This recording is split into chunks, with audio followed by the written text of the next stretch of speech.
Guys, magarampa muna ako dyan sa loob ng Gallery Singapore. Ayan, art collection nila dyan. Maganda po yan sa loob. Ayan, sa rooftop po yan. Nagrampa-rampa muna si Inday Margie. Ayan po, tingnan niyo ang langit sumabay sa akin. Malamig, magandang tingnan. Saka yung mga dyan, high-rise building makikita nyo. Ayan, dahan-dahan lang. Makita niyo yung mga magandang view sa taas.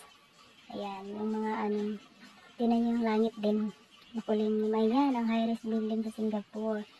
Ayan, nagrampa muna si Inday dyan sa taas ng Eco Garden bago uwi. Ayan siya, oh, may tubig sa taas ng rooftop. Wala siyang isda, tubig lang yan. Design lang po nila. Design lang po. Makikita yan sa baba, sa first, sa basement, makikita yan lahat. Ang gandang tingnan. Oo, yan is chamber room sa loob ng Singapore Gallery. Hindi namin kasi ma-access lahat kasi libre. Pero kung magbabayad ka ng entrance, siyempre may tour guide ka pa, lahat nakikita mo. Eh ayan, hindi free lang, kaya hindi lahat namin nakikita. Hindi namin ma-access lahat. Kaya yun lang. Kaya guys, salamat po. Thank you for watching sa aking videos. Hope sa aking pag-upload manood din kayo. Thank you.